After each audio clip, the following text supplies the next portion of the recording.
I'm Ella, a life balance and career coach, and today I want to talk to you about something that comes up in so many of the conversations I have, and not just with coaching clients.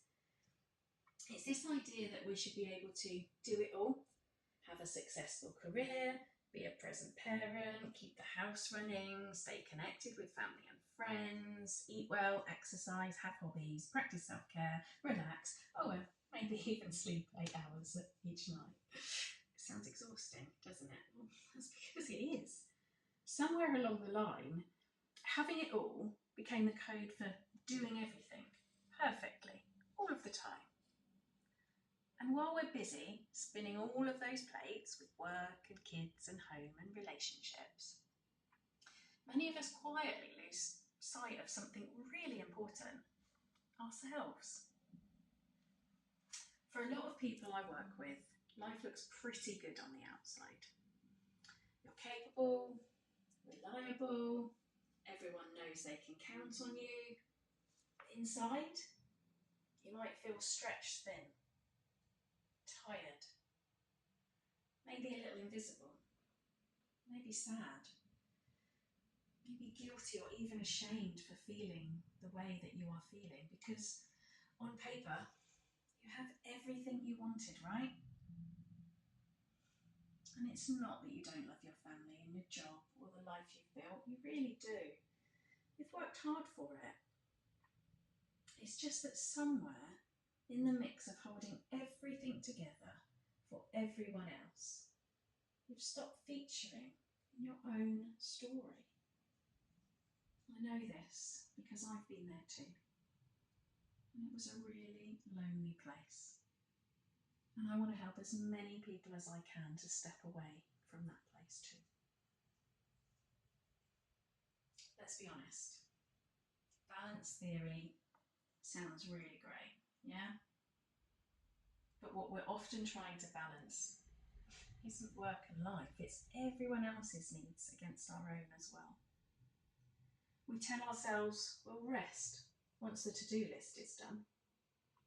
We'll think about what we want once things calm down. We'll take that next step once the time feels right. Well, here's the truth. Life never really does calm down, does it? It just changes. There's always another load of washing, another school email to look at, another project that needs our attention, another person who needs us to help with something. And so we keep going until one day we wake up and think, hang on, when did I stop feeling like me? When did I stop knowing what I want when someone asks me that question? This is what I call the balance myth.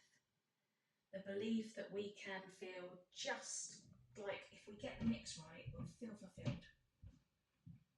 But fulfillment doesn't come from the perfect balance. It comes from feeling aligned, making that balance work for you. And that's different for everybody. From making sure that what you give your time and energy to actually does light you up inside, and not just tick boxes or keep the peace. And that's where so many of us get stuck. We're brilliant at making things work. If you need something done, ask a busy person. You know that saying? That used to be me too. But when you've spent years reacting to what everyone else needs, it's completely normal to lose touch with what you want. And this can become even more obvious if you have children and they're getting older. You start getting back little pockets of time and space to do something with, but you don't quite know what to do with it. You've changed. You're not the same person you were at 20, and that's okay.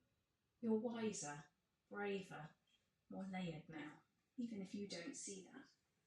You just haven't had the time to stop and check in with what matters to this version of you right now. I'm not here to blame anyone else for expecting us to do these things, by the way. If we keep doing and keep delivering without speaking up about not being happy or without showing where our boundaries are, it's human nature for people to keep taking. They don't know it's not okay with us. And I'm not blaming you either. This isn't about blame, it's about awareness. It's about recognising those gradual patterns that have formed over a long time and gently questioning whether they still serve you now. And then making little shifts along the way so that change happens without breaking everything down.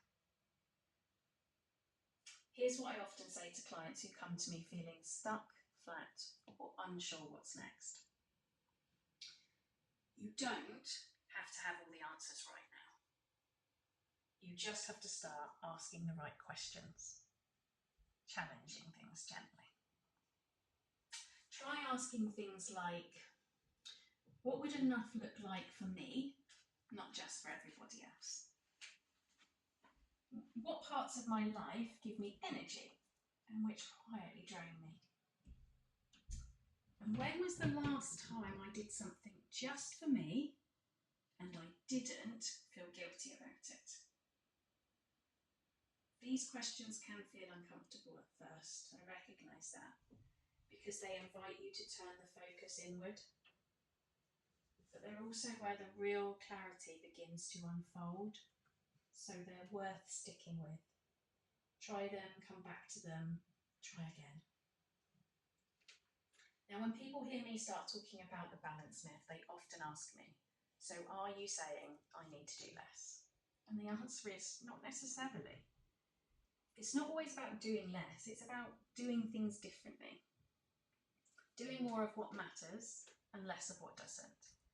It's about making choices that honour who you are now and not who you used to be or who everyone else expects you to be, because that's the way you've always done it. It might mean asking yourself whether you're the right person to do something, for example. Maybe that extra task that you've always taken on but feels stressful or time-consuming and difficult for you would actually be easy and maybe even enjoyable for someone else. We all have different strengths, and if you've fallen into the trap and the habit of doing it all, there are probably things that could be done by someone else, shared or delegated. If you never ask or start the conversation, you'll never know. This might mean setting a boundary. It might mean saying no to something that you used to say yes to automatically. It might mean asking for help, as I just mentioned, which, by the way, isn't a weakness. Asking for help is an act of wisdom. And if you're on your own, or you don't have family nearby, I know that can be harder. But once you start questioning things, you often find more creative solutions than you expected. Little changes still add up. Part of this change might mean carving out a tiny sliver of time for you each week. That's just yours. To think, reflect, do some breathing, just simply be. Because when you start giving yourself that space again, even in small ways, you begin to reconnect with the parts of yourself that have been waiting quietly in the background. You start recognising them, noticing them. Those are really important steps. That's where fulfilment starts growing. Not from juggling everything flawlessly, but from realising that you don't have to. So if you're listening to this and thinking, that's me, I'm doing everything right now, but it just doesn't feel right anymore, please know, you're not broken. You're just ready for your next chapter. And that's exactly what I help people figure out through my coaching.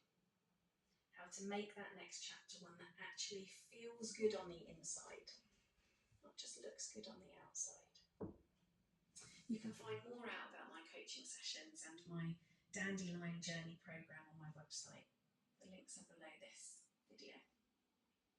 And if this resonated with you, I'd really love you to subscribe to my channel for more videos like this one.